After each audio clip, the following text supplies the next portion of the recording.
Alright, I am just gonna jump right into it. My idea for this channel is to kind of flip-flop between a couple of different subjects or interest. One will be art or knitting, hoping also to do maybe some live streaming where I'm doing some knitting. If that's of interest to you, let me know, and I might do that for next month. The other side of that coin will be to go more in depth on some of my diagnoses. I know that on this channel I've talked a bit about, what I was born with and other conditions or medications I take for what conditions, and I'm hoping to have one video per condition that goes into what the condition is, so any medical based definitions, any medications that I take for it, that specific diagnosis, how that diagnosis impacts me specifically versus maybe other people, and I'm just kind of going deeper into those, and that's what this video is about. I originally was going to talk about something different, but I'm going to talk about what I'm going to talk about today, and as you know from the title of the video, what this episode is, because I'm currently in the midst of what I call, I guess, and what my respirologist calls like a flare-up of asthma. So it's where I am, or my asthma is not controlled right now at all, where I struggle. You will notice that I am trying to take deeper breaths in this video than my previous videos may not have noticed. You'll notice that there are going to be more pauses between either words or sentences or paragraphs. Or I might just start coughing, so I won't edit. Everybody, in case it hasn't been clear in the last couple of videos, I am not a fan of editing, and I am not in a financial situation where I can pay somebody to edit my videos. So unless there's a giant reason where I have to do some kind of edit, it's pretty much what you see and what you get. I trim generally a little off the start and a little off the end where it's just like dead space, and other than that, no editing. So you will hear me cough. If that is not cool with you, then just skip this video.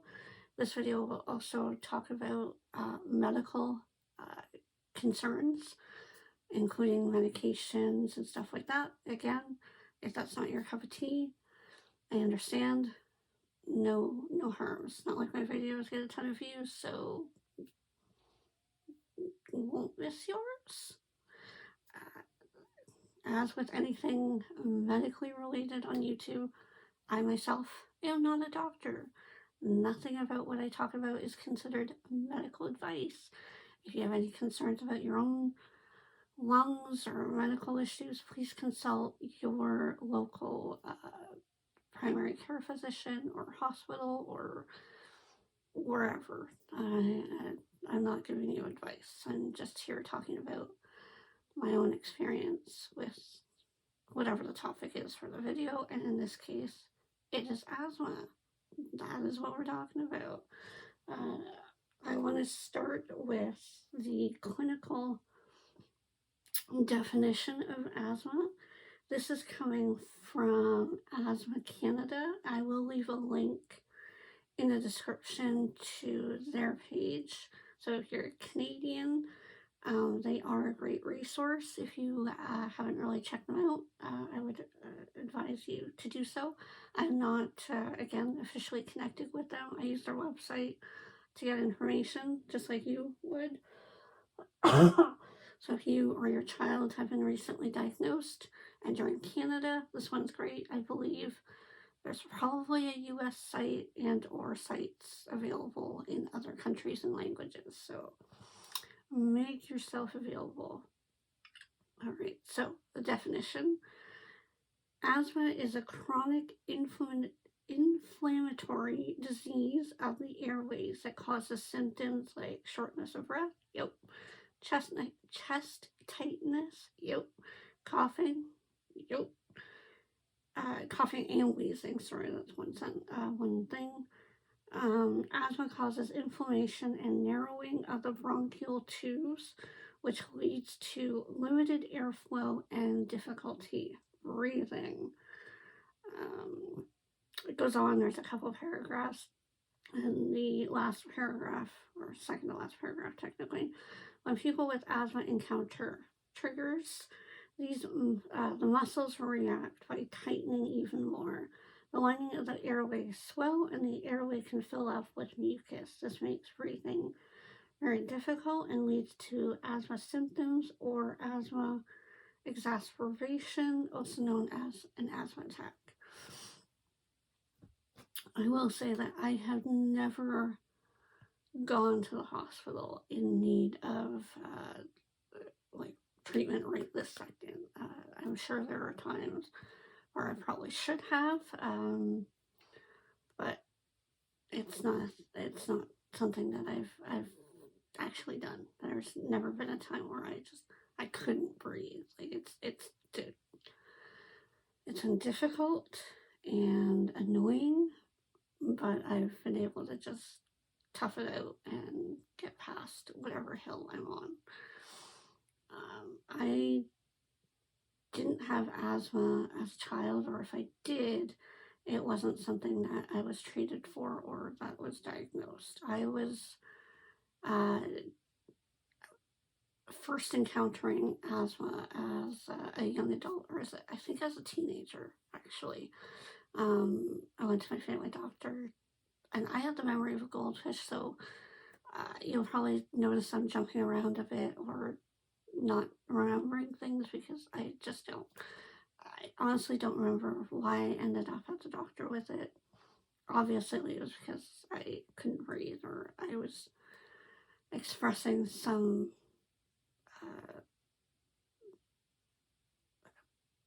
I was giving something to her that made her think, oh yeah, you probably have asthma. I do remember going to a clinic at a local university, and somebody that actually worked there did remember me from there, so that's cool. At the current airplane clinic, I should say. And so I got put on the two most common medications that you get put on when you're newly diagnosed with asthma. The first one was, I believe it was called Flovent. It was an orange inhaler.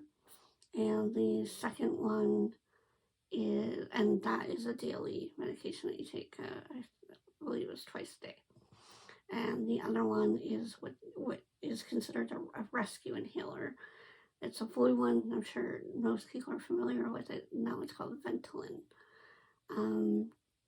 I will say that Ventolin was never my favorite to take. I took it when I needed it, but I always had increased heart rate and really, really shaky. Those are very common side effects of Ventolin, but for me, they didn't seem to help.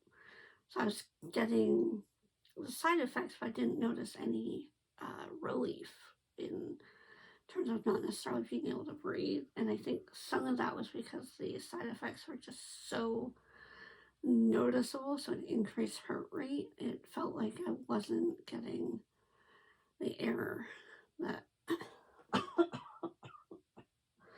that I needed.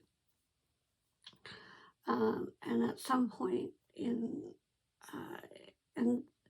that was probably, I want to say, a good 15 to 25 years ago, probably.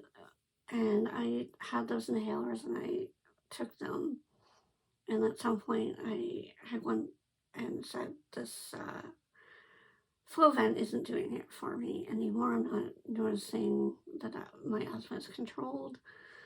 I wasn't regularly going to an airway clinic or anything like that. It was just self-monitored, and yeah, so I got changed to Advair, which is a purple inhaler, and I believe it works on, it has 2 different medications in it, and I was on that for quite a while, and I will admit, I got lazy. I didn't care. Those inhalers were freaking expensive, and I just wasn't noticing much relief, so I had gotten to the point where I thought my asthma was controlled, I was doing fine, and I just kind of gave up. Fast forward to about, I would say, 2018, so yeah, about 4 years ago now, actually. I remember helping my sister with the garbage takeout. So, the once a week, bring your garbage to the end of your driveway and blah, blah, blah. I was experiencing some issues, and I had been experiencing issues prior to that. Again, denial, didn't care. My previous family doctor wasn't somebody that I felt comfortable with, so I didn't really do much. So February 2018, or probably January it was, and we got finished the garbage, and I got into the house, and I just started coughing so bad.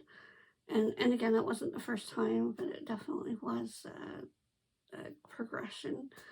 And I get to the point where when I start coughing to a certain amount, I make this really weird, very disconcerting noise that just, I can't describe it, and who knows, I might end up doing it during this video.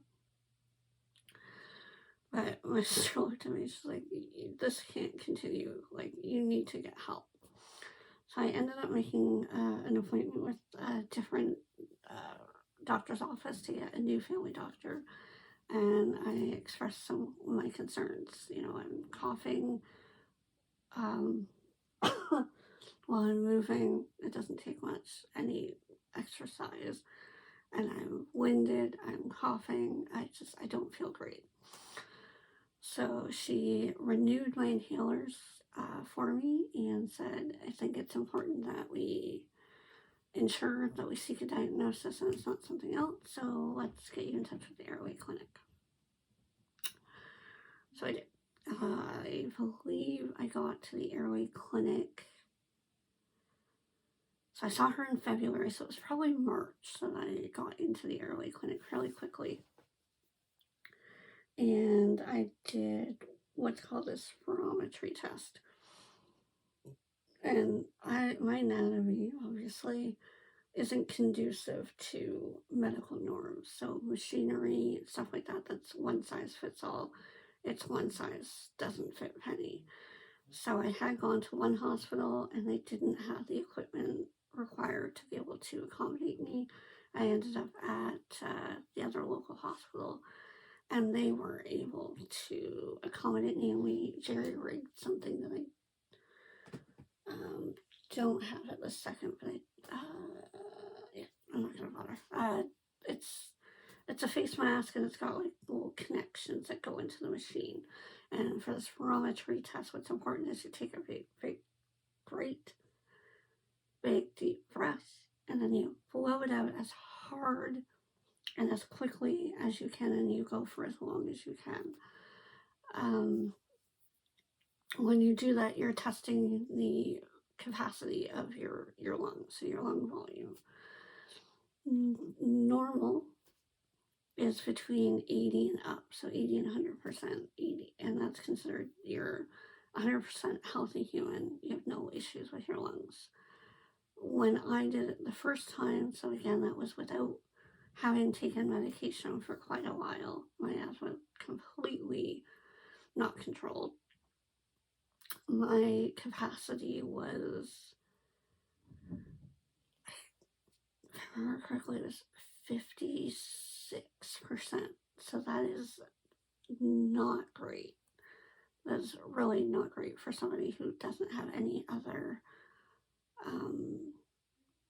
medical conditions like cystic fibrosis, COPD, lung cancer, like literally any other diagnosed lung disease that I was aware of. It was so concerning that not only did the respirologist that I'm currently seeing reach out, so did the respirologist that saw the results right away, and both of them were like, the actual heck, how's this person still breathing? How's this person still functioning? And so I had to go in for more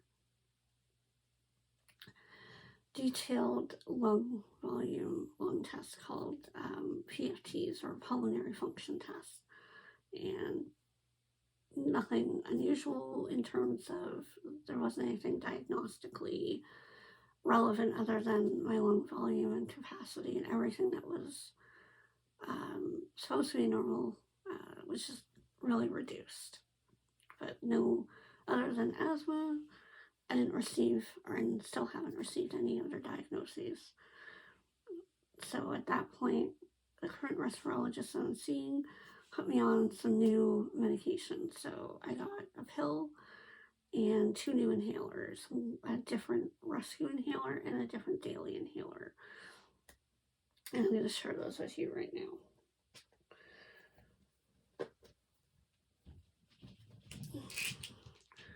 So this is the pill, and these are Montisclat, or singular. I always forget the actual other name for it. Singular. I've got I don't think there's any personal information on here I don't care about, so I'm just gonna, just in case. I've got what's called Zenhale. So this is what it looks like. So Zenhale. So this is a 200 mcg / 5 milligrams, and this is a combination bronchodilator and inhaled corticosteroid. And then for my rescue inhaler, I have something called Atrovent. So it looks like this, and this is, I don't know because I can't read it. 200 doses, 20 mcg, whatever the heck that means. And this one comes in white and green. So those were the medications that I got. Started taking them. So I took the Zenhale 2 puffs twice a day, and the green one as needed, the green one as needed. And I will say that from then, so 2018 until 2020, my asthma was controlled. I went to the asthma clinic every 3 months until they realized that I was stable, and then every 6 months I ended up. And my spirometry test, I managed to get to a acceptable lung volume of about 74%, which again, still below normal, but not bad for me. And I was good, coasted, fine, not a problem. And then March 2020 hits, and I get sick. I can't say whether it was COVID or not, because I couldn't get tested. It was really early into the pandemic, so it wasn't an option to test. So I was just self-isolated for 2 weeks. My sister was my only point of contact, and she left food at the door. I got it. She would come in if she needed to, but for the most part, we tried to stay as far from each other as possible. And I recovered probably within 2-ish weeks, where I wasn't really having any visible symptoms. But I noticed that in April, about early April to late April, my lungs had taken a hit, meaning my asthma was no longer in control. The medication I was taking really wasn't doing anything. So I couldn't get a new spirometry test, because everything was shut down, and that sort of thing. So we increased my medication for Zenhale, and she advised me I can now take it up to 4 times a day. This is the highest dose inhaler that this brand makes. There is nothing more than this. The 2 puffs twice a day is already the max that the manufacturer recommends. So for her to say you can take it up to 4 times a day, I remember the pharmacy saying, what? So they wouldn't fulfill it until they spoke with my doctor, who said, yeah, that's what I said. And that's when I learned that is not recommended. So I'm already exceeding the recommended dose, and it is what it is. And then that was the first ever time that I got put on a drug called prednisone, which is a steroid that's used to help reduce inflammation. Like, or having crazy inflammation, they'll give you prednisone, a steroid, to help calm stuff down. And that was the first time I ever took it, and I knew what it was, and it was a drug that I knew I never wanted to be on. But I also knew it was something I needed, so I did take it. I had a horrible time, and I did it.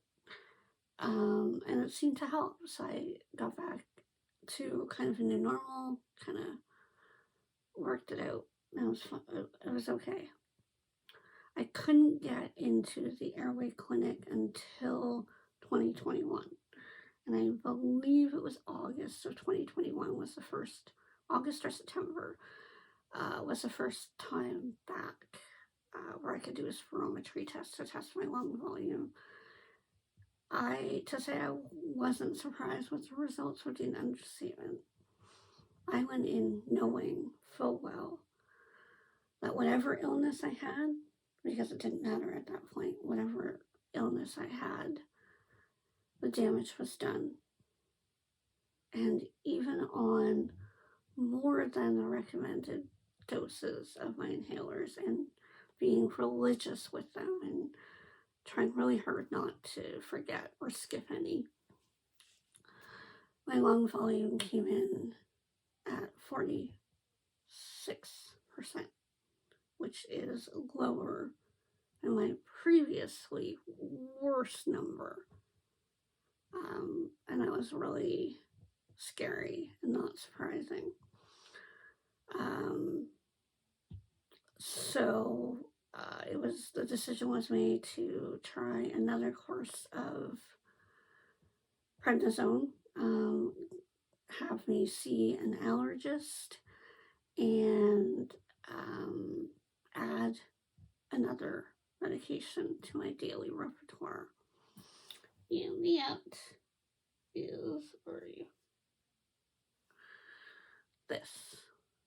So this is another inhaler, and it's called Spiriva. Getting this is also what made me switch pharmacies. Oh God. Yeah, that's a whole other story. That doesn't need to be told.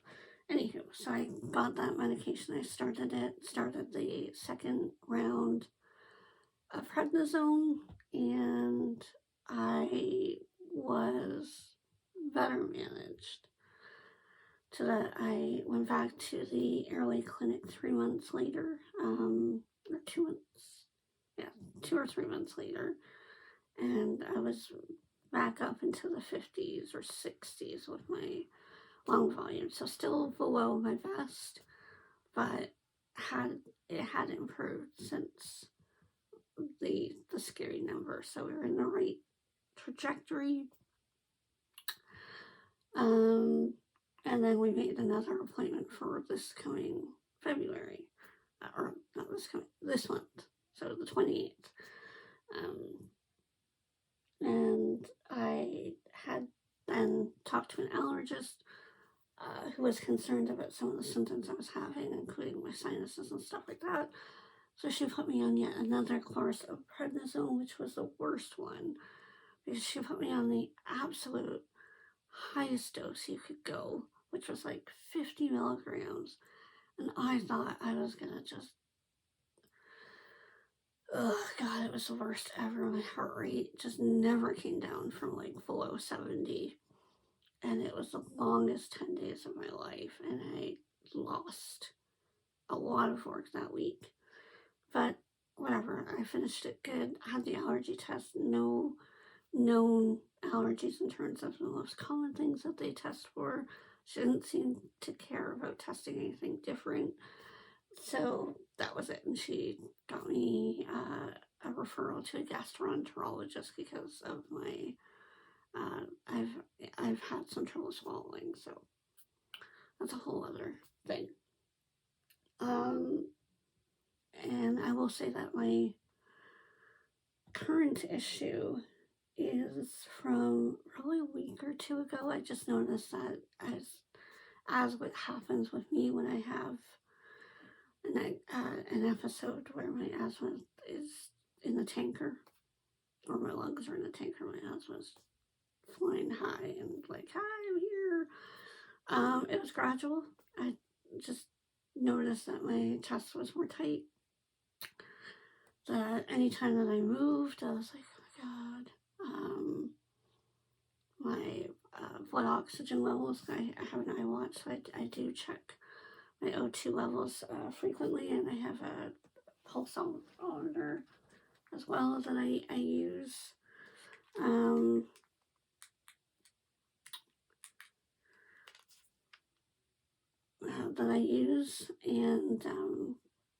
it was just not working. So I made the decision to,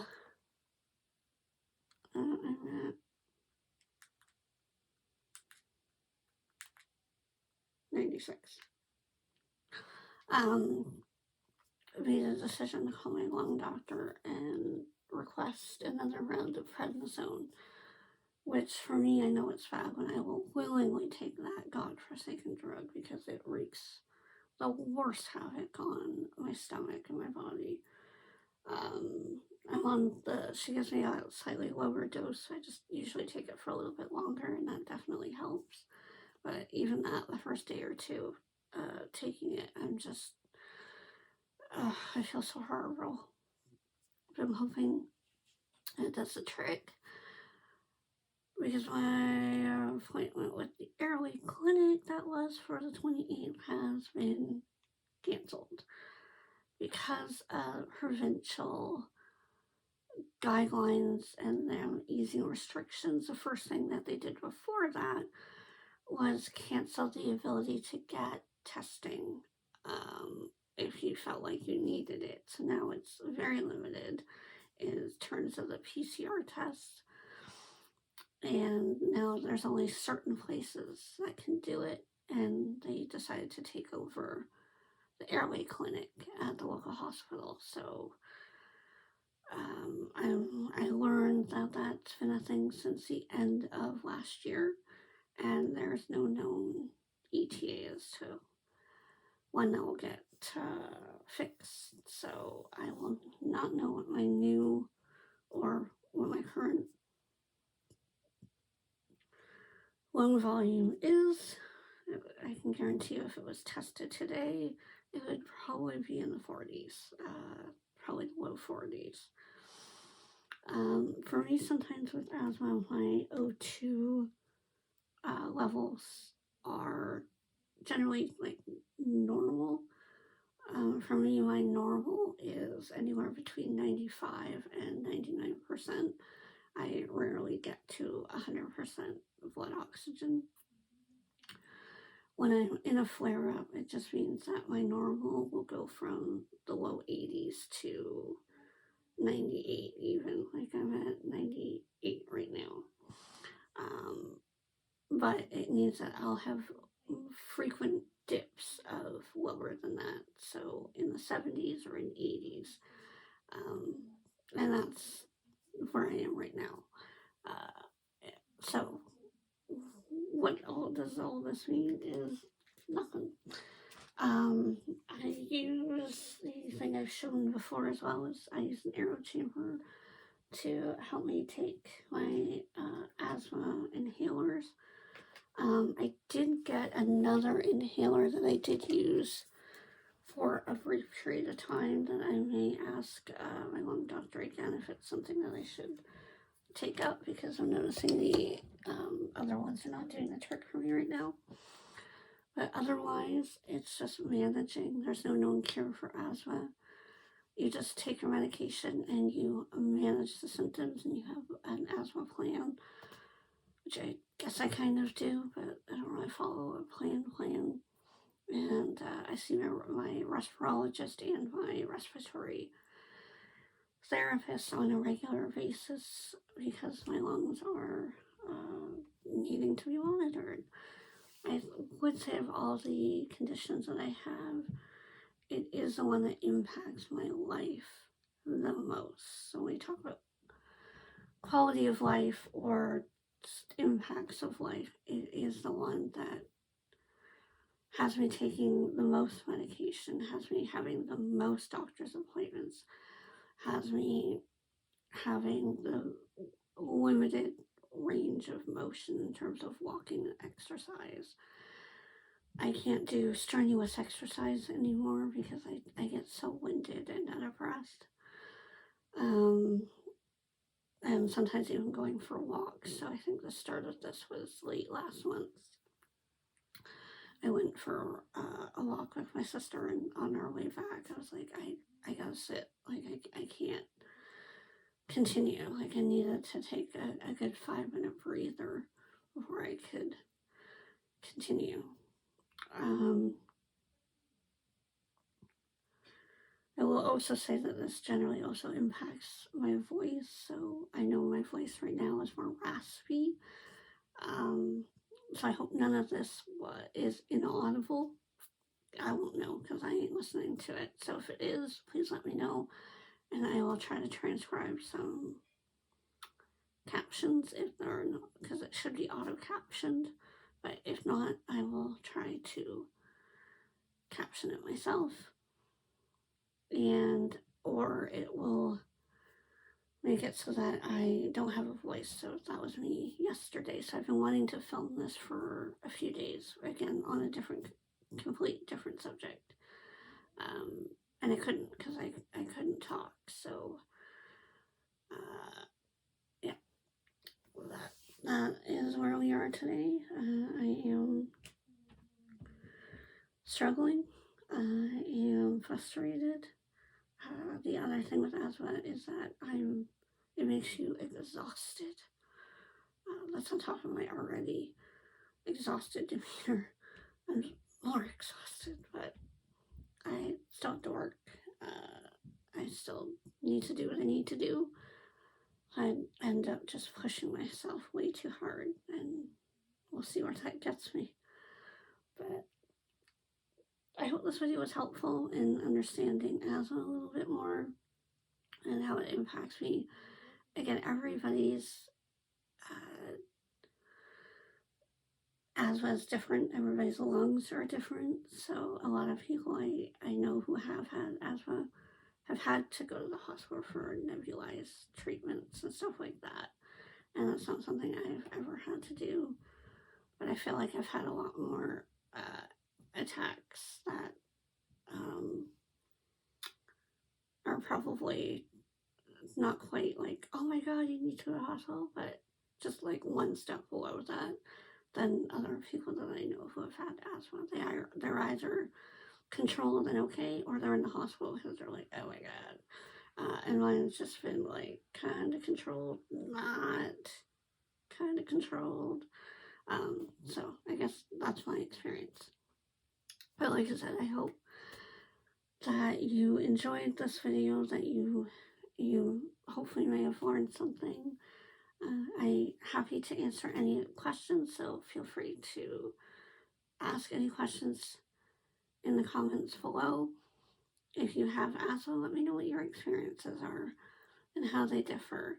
I know a lot of people with cystic fibrosis, or I don't know personally, but I follow people with cystic fibrosis on social media, and I find that my experience with my asthma very closely correlates with their experience with cystic fibrosis.